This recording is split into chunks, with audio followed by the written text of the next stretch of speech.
میں آخر میں آپ کو سیدہ ماریہ قبطیہ رضی اللہ عنہا کے حالات سناتا ہوں۔ والد کا نام شمعون اور والدہ کا نام رومیہ تھا۔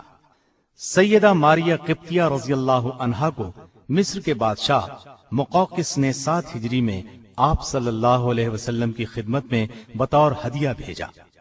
چنانچہ صلح حدیبیہ کے بعد جب آپ صلی اللہ علیہ وسلم کو کفار کے حملوں سے اطمینان ہوا تو آپ نے عرب کے ارد گرد کے علاقوں کے حکمرانوں اور بڑے لوگوں کو اسلام کی دعوت دی۔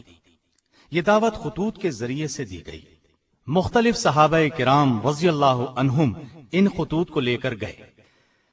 مصر کے بادشاہ مقوقس کے نام خط مشہور صحابی سیدنا حاطب بن ابی بلتا رضی اللہ عنہ کے ہاتھ بھیجا گیا۔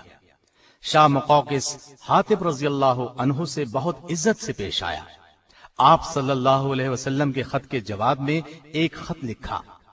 خط کے الفاظ یہ تھے: محمد بن عبداللہ کے نام مقوقس رئیس قبط کی طرف سے، السلام علیکم کے بعد واضح ہو کہ میں نے آپ کا خط پڑھا۔ جو کچھ اس کا مفہوم اور مضمون ہے میں نے سمجھ لیا۔ مجھے یہ تو معلوم تھا کہ ایک نبی آنے والے ہیں، لیکن یہ گمان تھا کہ وہ شام میں ظاہر ہوں گے۔ میں نے آپ کے سفیر کی بہت عزت کی ہے۔ 2 لڑکیاں بھیجتا ہوں۔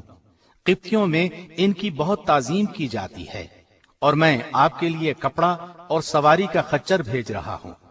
والسلام۔ یہ دونوں لڑکیاں بہنیں تھیں، ماریہ قبطیہ اور دوسری ان کی بہن سیرین۔ شاہ مقوقس نے ان کے ساتھ 1000 مسقال سونا، سفید کپڑے کے 20 عمدہ جوڑے اور آپ صلی اللہ علیہ وسلم کی سواری کے لیے دلدل نامی گھوڑا، بہترین نسل کا ایک خچر اور ایک وفادار خادم بھی پیش خدمت کیا تھا۔ سیدہ ماریہ رضی اللہ عنہا نہایت حسین و جمیل اور سفید رنگ کی تھی۔ آپ صلی اللہ علیہ وسلم نے انہیں بالا خانے میں ٹھہرایا۔ یہیں بعد میں آپ کے بطن سے سیدنا ابراہیم پیدا ہوئے۔ یہ آپ صلی اللہ علیہ وسلم کی سب سے آخری اولاد بھی تھے۔ ان کی پیدائش ماہ ذی الحجہ 8 ہجری میں ہوئی۔ 7ویں روز آپ نے ان کا عقیقہ کیا۔ عقیقے میں 2 مینڈھے ذبح کیے، سر منڈوا دیا گیا، بالوں کے بدلے چاندی تول کر صدقہ کی گئی اور بال زمین میں دفنا دیے گئے۔ ان کا نام آپ نے اپنے جد امجد سیدنا ابراہیم علیہ السلام کے نام پر ابراہیم رکھا۔ ابراہیم بہت خوبصورت اور تندرست تھے۔ ابو رافع رضی اللہ عنہ نے ابراہیم کی پیدائش کی خبر سنائی تو رسول اللہ صلی اللہ علیہ وسلم بہت خوش ہوئے۔ ابو رافع کو انعام میں ایک غلام دیا۔ آپ صلی اللہ علیہ وسلم ابراہیم کو گود میں کھلاتے اور پیار کرتے۔ عرب کے قاعدے کے مطابق ابراہیم کو ایک دائیا بنت منذر انصاری کے حوالے کیا گیا تاکہ وہ انہیں دودھ پلائیں۔ ابراہیم ابھی 17 یا 18 ماہ کے ہوئے تھے کہ ان کا انتقال ہو گیا۔ انہوں نے آپ صلی اللہ علیہ وسلم کے ہاتھوں میں جان دے دی۔ اس پر نبی کریم صلی اللہ علیہ وسلم کی آنکھوں میں آنسو جاری ہو گئے۔ آپ نے اس موقع پر فرمایا: اللہ کی قسم ابراہیم، ہم تمہاری موت سے نہایت غمگین ہیں۔ آنکھ رو رہی ہے اور دل غمزدہ ہے، مگر زبان سے ایسی کوئی بات نہیں کہیں گے جس سے ہمارا رب ناراض ہو۔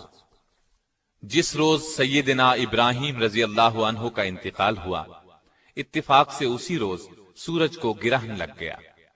اس زمانے میں لوگوں کا یہ اعتقاد تھا کہ سورج اور چاند کو گرہن کسی بڑے آدمی کی موت سے لگتا ہے۔